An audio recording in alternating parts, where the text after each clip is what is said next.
बड़े खबर हम आपको बता दें कि लाइन ऑफ एक्चुअल कंट्रोल पर भारत और चीनी फौज के बीच झड़प हुई है। लगातार सीमा विवाद पहले से ही चल रहा था। चीन लगातार ये कह रहा था कि बातचीत के जरिए मसले को सुलझाया जाएगा, लेकिन अब लाइन ऑफ एक्चुअल कंट्रोल पर भारत और चीनी फौज के बीच झड़प हुई है। बड़ी खबर इस समय की एलएसी पर भारत चीनी फौज के बीच झड़प की बहुत बड़ी खबर इस समय की। लगातार भारत सरकार के द्वारा ये कोशिश कि बातचीत के जरिए ही इस मसले को सुलझाया जाए। जिस तरीके से गैलवान घाटी से चीनी सेना पीछे भी हटी थी, एक अफसर 2 सैनिक शहीद। दुख की खबर इस समय एलएसी पर, एक अफसर और 2 सैनिक इस झड़प में शहीद हो गए हैं। बड़ी खबर भारत चीन सीमा से इस समय आ रही है। एलएसी पर लाइन ऑफ एक्चुअल कंट्रोल पर भारत चीनी फौज के बीच झड़प। नीरज राजपूत हमसे जुड़ रहे हैं। नीरज राजपूत, बहुत दुखद खबर, चीन के साथ कभी नौबत इस तरह तक नहीं पहुंची।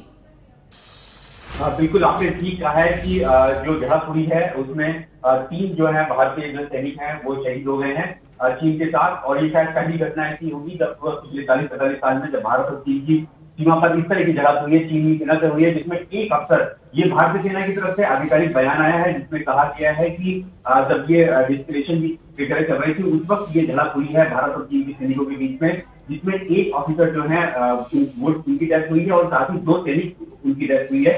इसके अलावा ये भी कहा गया है स्टेटमेंट में कि ये अभी इंटरिम स्टेटमेंट है, शाम तक और साफ किया जाएगा कि आखिरकार किस तरह की झड़प हुई, क्यों ये एंगेजमेंट इतना बढ़ गया, क्योंकि दोनों तरफ की ही जो अधिकारी थे, हम लोग लगातार देख रहे हैं कि बातचीत चल रही थी, डिसएंगेजमेंट थी।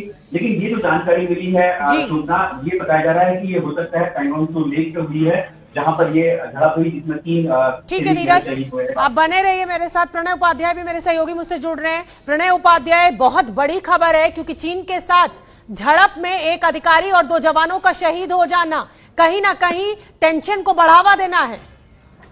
बिल्कुल शोभना, ये बहुत बड़ी खबर है। बहुत बड़ी खबर इस लिहाज से भी है क्योंकि 1975 के बाद पहली बार जो है भारत और चीन के बीच जो वास्तविक नियंत्रण रेखा है उस पर कोई लॉस ऑफ लाइफ हुआ है। कमांडिंग ऑफिसर का और साथ में 2 सैनिकों का मारा जाना बहुत ही बड़ी घटना है। इसने भारत और चीन के बीच में जो सीमा तनाव चल रहा था पिछले कई दिनों से, उसका पारा एकदम से बढ़ा दिया है।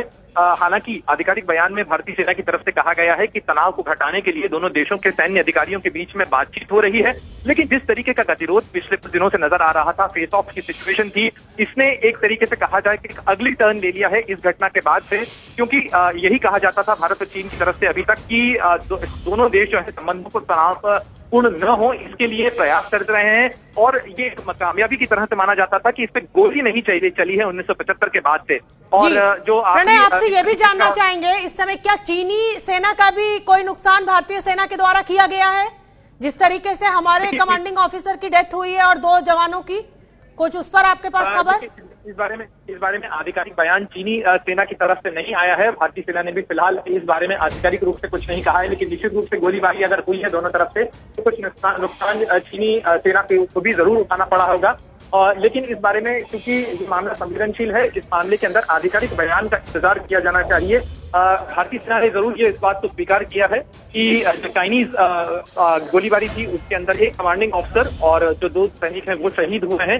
लेकिन निश्चित रूप से शोभना, जैसा आपने भी कहा, ये बहुत बड़ी घटना इस लिहाज से है कि क्योंकि दोनों दुनिया की सबसे बड़ी आबादी वाले 2 मुल्क हैं, दोनों न्यूक्लियर पावर मुल्क हैं। इन दोनों देशों के बीच में सीमा तनाव को सुलझाने के लिए अभी तक लगातार ये कोशिशें होती रही, लेकिन उसके अंदर आज जिस तरीके की घटना सामने आई है, क्योंकि कल रात की ये घटना है, कल शाम को दोनों देशों के बीच में जो है अगली फेस ऑफ हुआ, यानी जो है गोलीबारी के साथ फेस ऑफ हुआ, तनावपूर्ण स्थिति ज्यादा बढ़ गई और उसके अंदर ही ये जो है घटना सामने आई है।